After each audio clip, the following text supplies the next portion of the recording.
In this video, we will watch an Israeli ambassador on British TV repeatedly deny that starvation is happening in Gaza. As always, let's view the full video. I will share my thoughts with you all at the end. Israel agreed for a ceasefire many times. We said yes, Hamas said no. And if you don't believe us, you should ask the negotiators, the US, Egypt, and Qatar. And they will tell everyone that Israel is not the problem. Israel is not the obstacle for a ceasefire. So hopefully there will be a ceasefire before September. We don't interfere on decisions of other countries.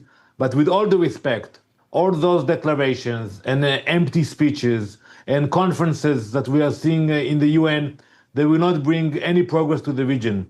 We have to move forward. We have to bring back the hostages and get rid of Hamas. That is the only hope, not only for us, but also for the Palestinians.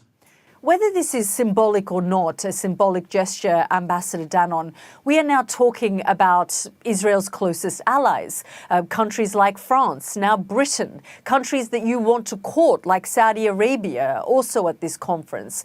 That means that Israel has, for the last 22 months, because of its actions in Gaza, has in some ways had some of its closest allies turn to Israel and say, what you are doing is wrong. We are on the same side. I would expect the UK and France to support our fight against Hamas and to put pressure on Hamas to accept the ceasefire. But what they are doing now, they are actually pushing Hamas to the other side, because some people in Hamas might think that now is not the time to move forward for a ceasefire, because look what's happening in Europe. Well, many would say, look what's happening in Gaza, including many Israeli officials and prominent Israeli voices. And I'm just going to quote those to you. Ehud Olmert, Israel's former prime minister, just yesterday said, I've said it before and I haven't changed my mind, that there are things which are intolerable and unforgivable, which we are responsible for what happens in Gaza. Last month, he said, Israel is committing war crimes in Gaza, and that never since its establishment has the state of Israel waged such a war. Yesterday, two leading Israeli human rights groups, B'Tselem and the Physicians for Human Rights Israel, accused Israel of genocide in Gaza. They described a deliberate and systematic extermination of the health system in Gaza. Israeli-born genocide scholar Omer Bartov said today the IDF is primarily engaged in an operation of demolition and ethnic cleansing. These are not your allies. These are not other states. These are not people trying to, in your words, whether they're trying to encourage or appease Hamas. These are Israelis. This is an Israeli former prime minister. This is two leading human rights groups in Israel. So all those sources that you mentioned are radical forces, and we are a democracy. We allow free speech to everyone, even if you spread lies. And Prime Minister Olmert is lying. He doesn't have a clue of what's happening today. And those organizations you mentioned, for years, they act against Israel, no matter what's happening on the ground. And we know that there is no genocide in Gaza. There are no war crimes. On the contrary, for us, the suffering in Gaza, it's a tragedy. For Hamas, it's a strategy. Well, the images speak for themselves, Ambassador Danon, and it's something that President Donald Trump has also spoken to. He has said, you cannot fake the images that we're seeing. He says and has acknowledged that what he is seeing is starvation in Gaza. And I'm also going to quote Anthony Aguilar, a retired U.S. Special Forces officer who worked for the Gaza Humanitarian Foundation, a body that Israel put in place because you said you couldn't trust the way in which aid was being distributed by the UN. He resigned because he said he witnessed war crimes and saw the IDF shooting at crowds of Palestinians. So first of all, we should agree that the Humanitarian Foundation is doing an important work. And you can see from the results that in the area that you have those centers, you don't have any reports for starvation claims or other reports. And I wish we had more centers. And I hope there would be more centers. Ambassador, it's being described by many as death traps. The surgeons that I've been speaking to say that those who return from that area have all sorts of gunshot wounds to their chest, to their testicles, children as young as 11, 12 and 13 years old. I mean, you can deny this, but this is someone who worked for the Gaza Humanitarian Foundation saying that he saw the IDF shoot at Palestinian civilians there. Over 1,000 people are believed to have died trying to get aid from those centers. You know, you cannot deny the fact that the foundation actually distributed millions of meals. I'm going to quote allow me to move forward with all due respect. We want to ease the suffering in Gaza. You know, today, 300 trucks entered Gaza.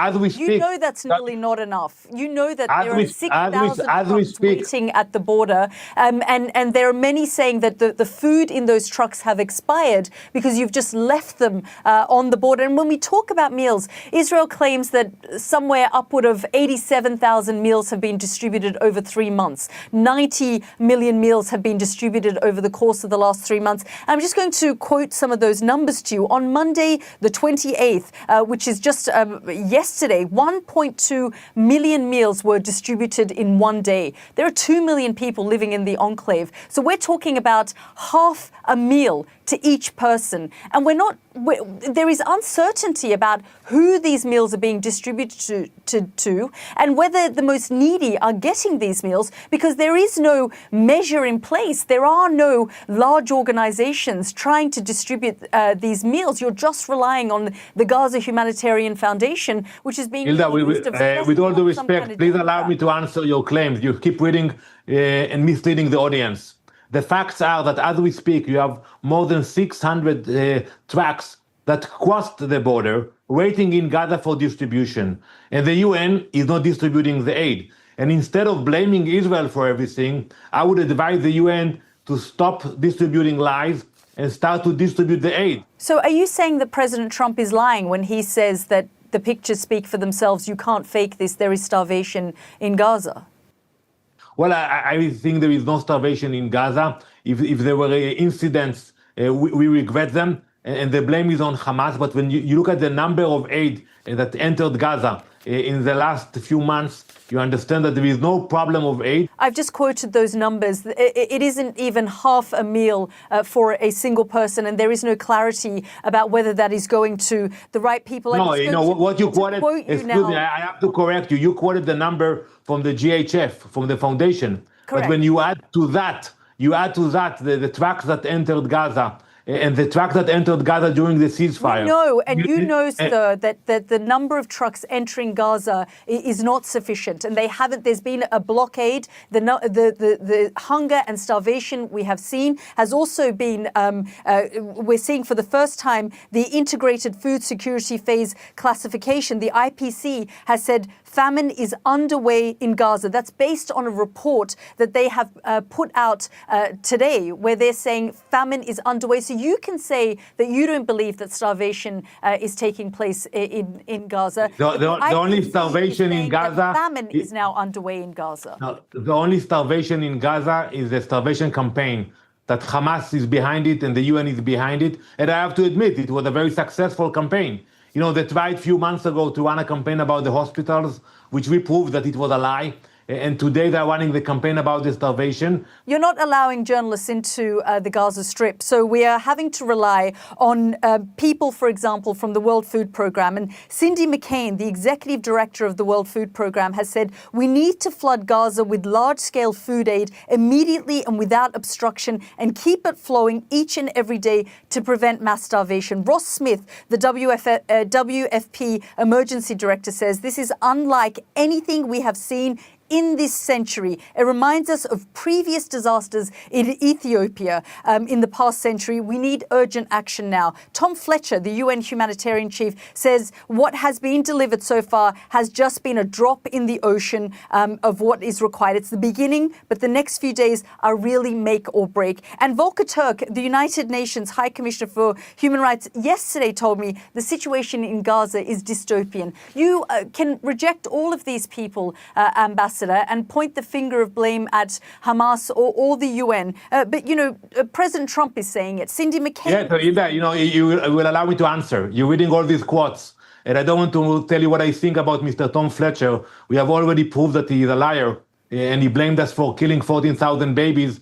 And a week later, in an interview, he said it was a mistake. So we're dealing with professional liars. But let me ask you one question, a very simple one. With all due respect to all the prestigious individuals you mentioned, why they are not collaborating with the GHF? If they say that there is a starvation and famine and a crisis in Gaza, why don't they collaborate with a fund that brings food into Gaza? They can improve the work of the foundation, they can work with them, but from the beginning, they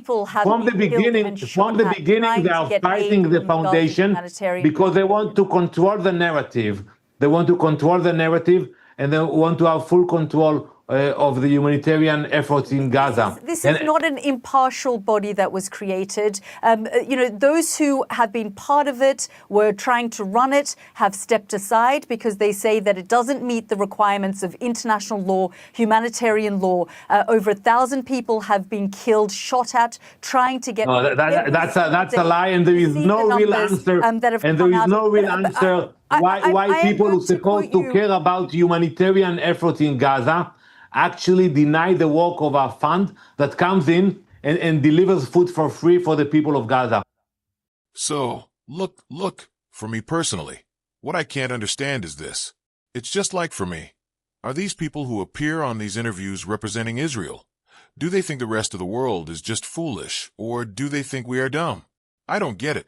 It can't be that multiple organizations, experts, individuals, presidents, I don't even like Donald Trump, but presidents are wrong and lying, yet Israel is the only one telling the truth.